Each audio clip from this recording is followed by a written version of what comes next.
Hello friends, welcome to my YouTube channel sketch craze. दोस्तों, video start करने से पहले प्लीज चैनल को सब्सक्राइब कर लीजिए, वीडियो को लाइक कर लें और शेयर करना ना भूलें। बेल आइकन घंटी जरूर दबा लें। दोस्तों, अंग्रेजों के जमाने से चला आ रहा 3 पुराने कानून खत्म हो चुके हैं और 3 नए कानून हमारे देश में 1 जुलाई 2024 से अप्लाई हो गए हैं या कहे तो लागू हो चुका है। अब ये देखते हैं कि वो 3 कौन कौन से पुराने कानून थे जिसको खत्म कर दिया गया है, उनकी जगह पे 3 नए कानून कौन कौन से आए हैं। तो इसमें सबसे पहला है आईपीसी। आईपीसी को रिप्लेस किया गया है बीएनएस से। अगर बात करें उसी दूसरे दूसरे को तो सीआरपीसी है। सीआरपीसी को रिप्लेस किया गया है बीएनएसएससी से। अगर तीसरा कानून की बात किया जाए तो उसमें है आईईए। आईईए को रिप्लेस किया गया है बीएसबी से।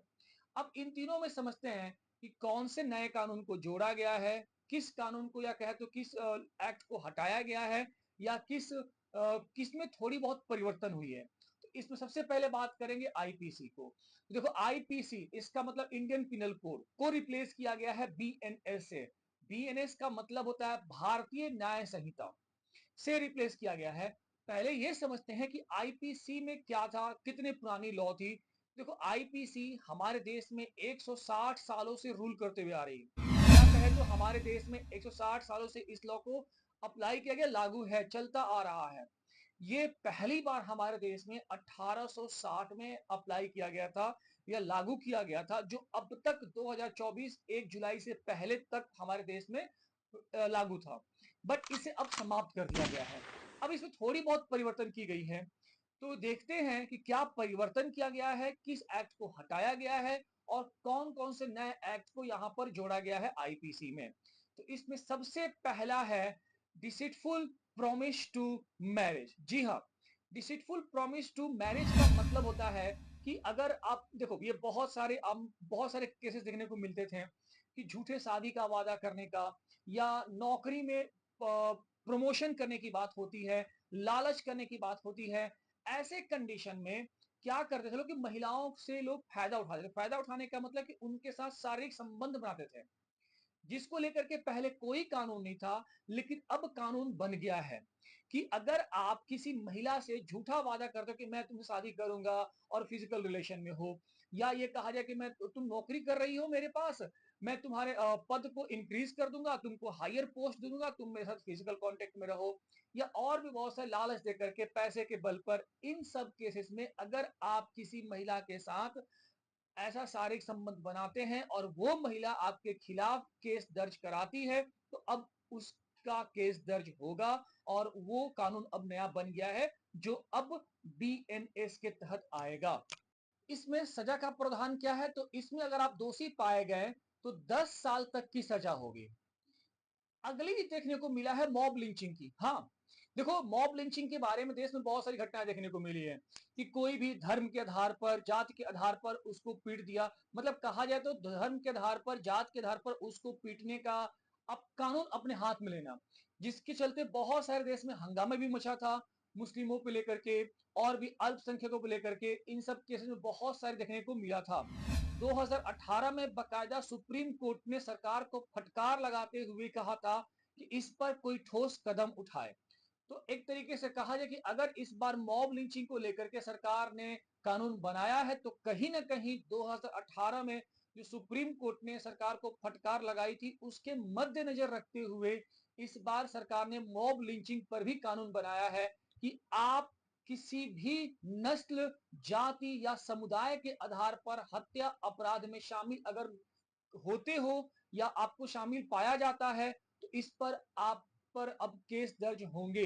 मतलब कहा जाए तो सरकार कहीं ना कहीं मॉब लिंचिंग पर कंट्रोल करने की कोशिश कर रही है, जो एक सही बात भी है। अगली बात किया जाए तो ऑर्गेनाइज्ड क्राइम। हाँ, ऑर्गेनाइज्ड क्राइम में क्या आता है, संगठित अपराध, आतंक जैसे अपराध को भी शामिल किया गया है। पहले अपराध का कोई कानून नहीं था। अगर अपराध के आतंक के बारे में बात करें तो पहले आतंक के बारे में कि आतंक को लेकर कोई कानून नहीं था। पहले अगर आतंक मामले मिलते भी थे तो उसे यूएपीए के तहत, एक तरीके से कहा तो उसमें यूएपीए के तहत आता था, जिस पर कोई एक्चुअल ठोस कानून नहीं था। बट अब इसको लेकर के सरकार ने एक कानून बनाया है आतंक को लेकर के। और एक बात और देखने को मिला है इसमें कि इसके लिए सेक्शन 111 ब्रैकेट 1 के तहत संगठित अपराध। अब समझने वाली बात है कि संगठित अपराध कौन कौन से किस कैटेगरी में आएंगे। जैसे अपहरण की बात करें, डकैती की बात करें, वाहन चोरी की बात करें, जबरन वसूली की बात करें, अनुबंधन हत्या मतलब कि किसी से पैसे लेकर के हत्या करने जैसी घटनाओं को भी अब शामिल किया गया है अपराध के मामले में। तो ऐसे केसेस जो पहले नहीं थे उनके लिए भी अब कानून बनाए गए हैं। और भी देखने को मिला है एक सेक्शन 304/1 के केस में देखने को मिला है स्नैचिंग को भी एक अपराध के तौर पर शामिल किया गया है। स्नैचिंग आपको समझते हैं, चेन स्नैचिंग करना। पहले ये एक चोरी के केस में ही चोरी के मामले में ही आता था, बट अब स्नैचिंग को चोरी से अलग कर दिया गया है और इसके लिए भी अब कानून बनाया गया है। बट चोरी और स्नैचिंग के लिए दोनों केस में अगर आप दोषी पाए जाते हैं तो आपकी जो सजा होगी वो 3 साल तक की प्रावधान रखा गया है। अब तक हमने वो देखा जो कुछ नए कानून को जोड़ा गया है। अब वो देखते हैं कि जो आईपीसी से हटा दिया गया है उसमें सबसे बड़ा और एक कंट्रोवर्सी कह सकते हैं 377। जी हाँ, आर्टिकल 377। समझते हैं आर्टिकल 377 क्या था। देखो आर्टिकल 377 में हमें यह था कि जो पर्सन पहले समलैंगिक, अब एक तरीके से कहा जाए तो होमोसेक्सुअल को लेकर के जो बातें थी इसमें लिखा गया था उसको अब पूरे तरीके से हटा दिया गया है। सरकार ने इसे हटा दिया है। तो देखो इस पे भी सुप्रीम कोर्ट ने पहले अपनी कुछ बातें टिप्पणी कर चुका है। सुप्रीम कोर्ट ने 2018 पर में इसे कहा था कि इसे स्टेक डाउन कर दिया गया था सुप्रीम कोर्ट के द्वारा, बट अब इस पर पूरे तरीके से सरकार के द्वारा इसे हटा दिया गया है।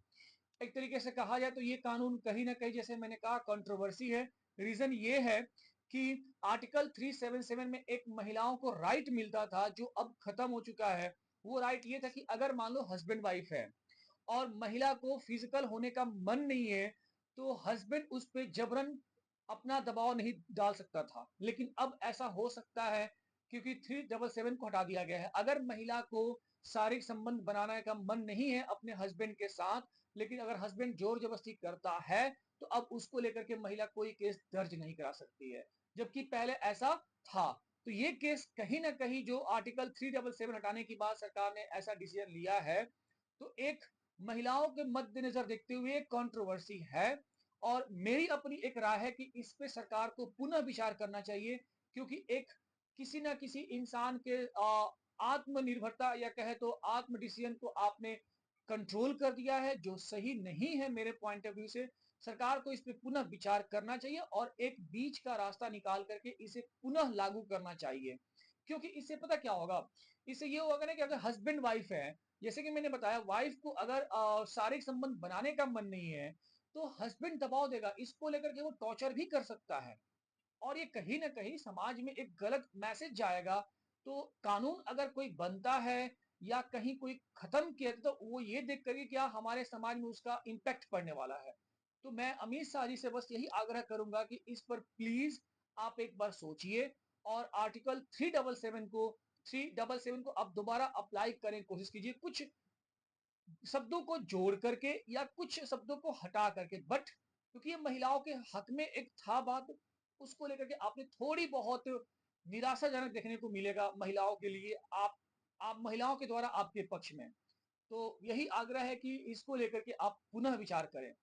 अब बात करते हैं कि ऐसे कौन से एक्ट है या कानून है जिसमें थोड़ी बहुत परिवर्तन की गई है और उसे वापस से लागू कर दिया गया है। इसमें सबसे पहले है सेक्सुअल ऑफेंस अगेंस्ट वुमेन। बिल्कुल, देखो इसके बारे में समझते हैं। पहले नाबालिग लड़का, जैसे मान लो कि 16 एज तक का, अगर वह रेप करता था तो उसका एज 16, अगर अंडर 16 या 16 तक था तो उस पर एडल्ट वाले अब केस नहीं चलते थे। जिसका एक तरीके से कहा जाए तो 16 साल तक की एज के लिए ऐसी केसेस बनाए गए थे कि 16 साल तक का लड़का है तो उस पर एडल्ट केस नहीं चलेंगे। अब उस 16 साल के उम्र को बढ़ा करके 18 साल तक कर दिया गया है। इसमें भी कहीं ना कहीं एक कंट्रोवर्सी खड़ा होती है। आप उम्र घटाने के बजाय उम्र बढ़ा रहे हैं तो सरकार समाज में ये कह सकते हैं कि इससे उन छोटे सोच वाले इंसानों पे बल मिलेगा कि अब मैं 18 साल तक के लड़का हूं, अगर मैं रेप करता हूं तो मैं बच सकता हूं। तो इस पे भी सरकार को पुनः विचार करना चाहिए, क्योंकि 16 साल से 18 साल का उम्र करना ये कहीं से भी सही सोच नहीं है। इसको आप 16 के बजाय 13 साल कर सकते थे, 14 भी कर सकते थे। ये एक सही मैसेज होता सरकार का समाज में। बट 18 साल करना एक तरीके से कहा जाए तो इस पे मैं अगेन मैं बात करूंगा कि गवर्नमेंट को पुनः विचार करना चाहिए। अगली है जिसमें थोड़ी बहुत चेंज की गई है और उसे वापस अप्लाई किया गया है, वो है जेंडर न्यूट्रलिटी। हाँ, ये सरकार की एक सही पहल है। रीजन ये है कि पहले केवल रेप के मामले महिलाओं के ही दर्ज होते थे, बट अब ऐसा नहीं है। अब जेंडर इक्वल हो जाएगा, मतलब जेंडर न्यूट्रल हो जाएगा। अब मतलब कहने का मतलब है कि अगर कोई महिला जबरन पुरुष के साथ संबंध बनाती है तो पुरुष भी अब केस कर सकता है कि मेरा रेप हुआ है, इस महिला ने मेरा रेप किया है। जैसे कि पहले महिलाएं किया करती थी, अब पुरुष भी कर सकते हैं। तो ये कहीं ना कहीं सरकार की एक अच्छी पहल है, क्योंकि रेप केवल एक साइड से नहीं होता है, रेप दोनों साइड से हो सकते हैं।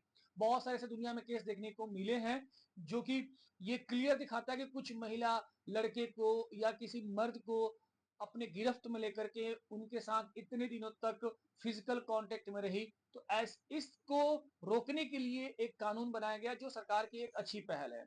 अगली बात करेंगे फेक न्यूज का। बिल्कुल, देखो फेक न्यूज बहुत देखने को मिलते हैं कि कोई घटना घटी नहीं, अपने मनगढ़ंत कहानी को देख करके हमने समाज में एक गलत मैसेज फैला दिया।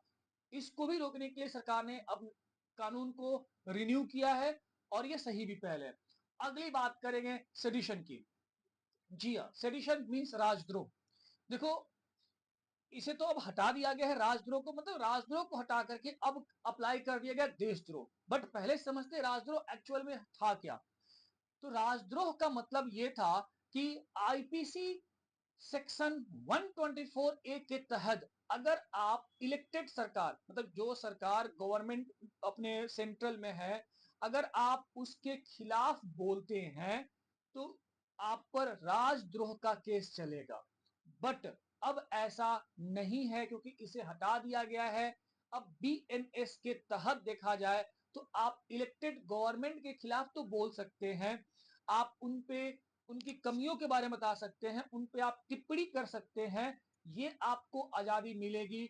बट अगर आप देश के खिलाफ बोलते हैं तो अब आप पर देशद्रोह का मुकदमा चलेगा, राजद्रोह का मुकदमा नहीं चलेगा, क्योंकि आप राजद्रोह खत्म कर दिया गया है। बीएनएस में अब देशद्रोह को जोड़ा गया है।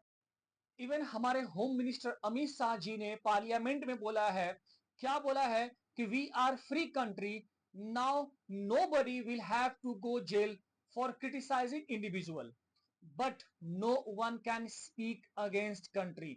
जी हां, जो कि मैंने बताया कि आप किसी सरकार के खिलाफ, किसी इंडिविजुअल व्यक्ति के खिलाफ आप रोप प्रत्यारोप लगा सकते हैं, बट आप देश के खिलाफ अगर आप बोलते हैं तो अब आप पर देशद्रोह का मामला दर्ज होगा।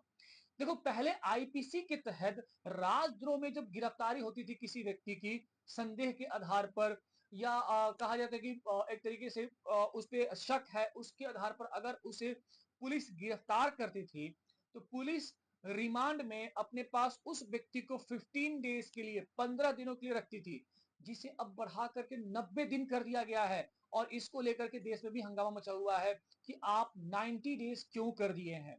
जो मुझे लगता है कि एक तरीके से कहा है तो यहाँ पर अमित शाह जी ने जो डिसीजन लिया ना, ये एक तरीके से पुलिस के पावर को और बल मिलने में कोशिश कर रहा है, क्योंकि कोई व्यक्ति मान लो अगर गुनहगार नहीं है, इसके बावजूद बिना गुनाह किए हुए वो 90 दिन, 3 महीने तक वो जेल में रहेगा। तो अमित शाह जी से मेरी आग्रह है कि प्लीज जो रिमांड डे आपने 90 डेज किया है, इसके लिए भी कोई समाधान निकालिए। आपकी सोच पहल अच्छी तो है, बट एक बार सोचिए कि वो अगर इंसान कोई गुनाह किया नहीं है और इसके बावजूद वो 90 दिन तक जेल में रहेगा तो क्या होगा, क्योंकि उसके नौकरी होंगे, उसके परिवार होंगे, उसके बाल बच्चे होंगे, उसके समाज में क्या प्रतिष्ठा होगी।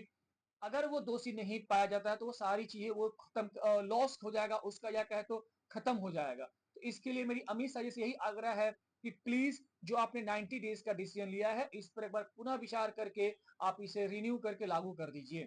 आईपीसी को जो बीएनएस के द्वारा रिप्लेस किया गया उसमें क्या क्या परिवर्तन हुए हैं, किन नए कानूनों को अप्लाई किया गया, किसे खत्म कर दिया गया है।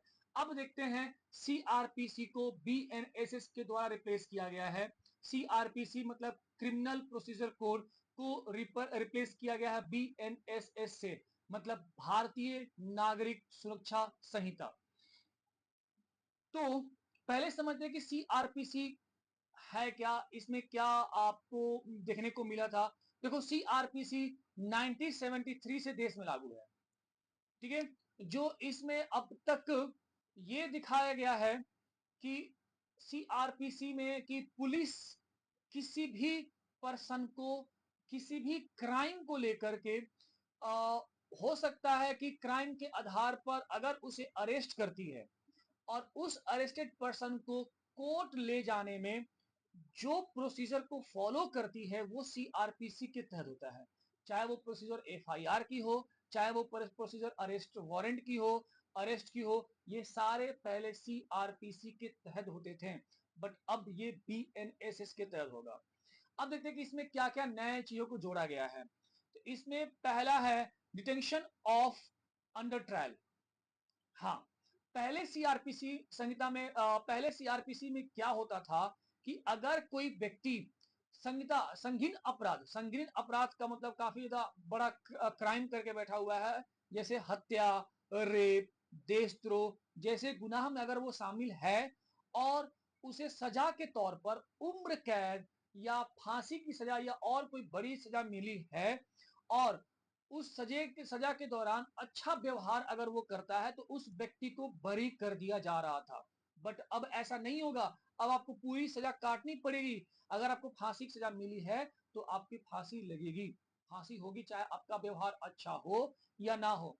इससे क्या होता था ना कि जो बड़े बड़े पावरफुल इंसान थे ना, वो पैसे के दम पर पे अपने व्यवहार दिखा करके वो जेल से बरी हो जा रहे थे, जो अब नहीं होगा। जो एक बहुत अच्छी पहल है, कुछ भी कर ले अब वो बरी नहीं हो सकते हैं। ये बीएनएसएस में ऐसा नया कानून को जोड़ा गया है जो एक अच्छी पहल है सरकार की। टाइमलाइन फॉर प्रोसीजर, जी हाँ। इसमें क्या होता है कि देखो मान लो किसी महिला को रेप हुआ और वो पीड़ित महिला जो डॉक्टर के पास गई रिपोर्ट लेने के लिए, क्योंकि अब केस में पुलिस केस में रिपोर्ट सबमिट करना पड़ता है, तो पुलिस क्या करती है उस पीड़ित महिला को डॉक्टर के पास ले जाती है, डॉक्टर से रिपोर्ट मांगती है क्या ये इस महिला ने जो दावा किया है जो कर रही है इसका हकीकत में रेप हुआ है या नहीं है। तो उस केस में क्या होता है, डॉक्टर ना उस रिपोर्ट को सबमिट करने के लिए पुलिस के पास एक लंबा समय ले रहे थे, लेकिन अब उसे खत्म कर दिया गया है। अब ऐसा कहा गया कि अगर कोई ऐसा केस डॉक्टर के पास आता है तो डॉक्टर विद इन 7 डेज, कम से कम 7 दिनों के अंदर उसे रिपोर्ट को सबमिट करना पड़ेगा, जो कि एक बहुत अच्छी पहल है सरकार के द्वारा। क्योंकि एक टाइमलाइन ना होने के चलते यहां पर डॉक्टर लंबा समय ले रहे थे। इसमें क्या हो रहा था ना कि कुछ भी अगर पैसे वाले होते तो कुछ भी करके वो केस को बदल देते थे, जो कि हमें अभी पुणे केस में देखने को मिला। वो हाईवे पे जो पोर्श से लड़का एक्सीडेंट किया था उस केस में देखने को हमें मिला था। तो ऐसी पहल सरकार की बहुत जरूरी है, एक डेडलाइन देना, और अगर इस डेडलाइन पे काम होता है तो कानून का अच्छा यूटिलाइज भी होगा। अब तीसरी बात करते हैं आईईए को, जो जिसको रिप्लेस किया गया है बीएसबी से, मतलब भारतीय साक्ष्य बिल। देखो आईईए मतलब इंडियन एविडेंस एक्ट को बीएसबी से रिप्लेस किया गया है, जैसे कि मैंने बताया। अब आईईए को देश में 1872 में लागू किया गया था, 1872 में लागू किया था, जिसमें एक तरीके से कहा जाए तो यह एक एविडेंस प्रूफ था। उस समय से लेकर के 1 जुलाई 2024 से पहले तक में दो एविडेंस ही मान्य थे। एक मान्य था डॉक्यूमेंट्री का और दूसरा ओरल। बट अब ऐसा नहीं होगा, डॉक्यूमेंट्री और ओरल तो मान्य अभी भी रहेगा, बट अब आपको यहां पर बीएसबी के तहत आपको डिजिटल प्रूफ भी अब किसी भी केस में मान्यता होगी, उसको मान्यता मिलेगी। फॉर एग्जाम्पल जैसे मान जो भी एविडेंस होंगे उसको लेकर के अब परिवर्तन किया गया है। जैसे कि मैंने कहा इलेक्ट्रॉनिक्स एविडेंस में आपका डिजिटल रिकॉर्डिंग भी हो जाएगा, वीडियो रिकॉर्डिंग हो जाएगा, ईमेल सर्वर के द्वारा सर्वर पर आप कोई भी डॉक्यूमेंट आपने अपलोड कर रखा है, या कंप्यूटर में, लैपटॉप में, आपके स्मार्टफोन में कोई भी फाइल डॉक्यूमेंट अगर आपने अपलोड करके रखा है तो उसे भी अब एक तरीके से कहा जाए तो सबूत के तौर पर आप पेश कर सकते हैं, उसकी मान्यता होगी। अगर बात किया तो ओरल प्रूफ को लेकर के अभी भी वो चीजें अप्लाई हैं। इसके बाद अगर बात किया जाए तो अगर आप वीडियो रिकॉर्डिंग के थ्रू भी कोई प्रूफ को अप्लाई करते हैं तो वहां पर वो भी मान्यता होगी। एक और देखने को मिला है कि केवल महिला पुलिसकर्मी ही बयान दर्ज करेगी। अब इसका मतलब समझने वाली बात है कि केवल महिला पुलिसकर्मी का मतलब क्या? जैसे किसी महिला का रेप हुआ तो उस केस में, ऐसे केसेस में ना केवल महिला पुलिसकर्मी ही उस महिला का बयान दर्ज करेगी। हाँ, उस बयान दर्ज करने के दौरान पीड़ित महिला के साथ उसका परिवार का एक सदस्य भी साथ में रहेगा, ये अनिवार्य है। अगर बात किया जाए दूसरी, तो एक चीज और इसमें ऐड किया गया है कि अगर मान लो कोई महिला ऐसा घटनाओं से पीड़ित है, जैसे रेप जैसे मामलों से, या और भी गंभीर मामलों में पीड़ित है और वो समाज के सामने नहीं आना चाहती है फेस टू फेस, तो उस केस में उस महिला का बयान पुलिस उसके घर पे जाकर के वीडियो रिकॉर्डिंग के थ्रू या वॉइस रिकॉर्डिंग के थ्रू भी उसके प्रूफ को लेकर के कोर्ट में सबमिट कर सकती है, जमा कर सकती है, वो भी मान्य है। तो माय डियर फ्रेंड्स, उम्मीद करता हूं कि जो 3 नए लॉ को लागू किया गया है और जिन्हें हटाया गया है उसे मैंने आपको समझाया, आपको समझ में आया होगा। तो प्लीज चैनल को सब्सक्राइब कर दे, वीडियो को लाइक कर दे और शेयर करना ना भूले। जय हिंद, जय भारत।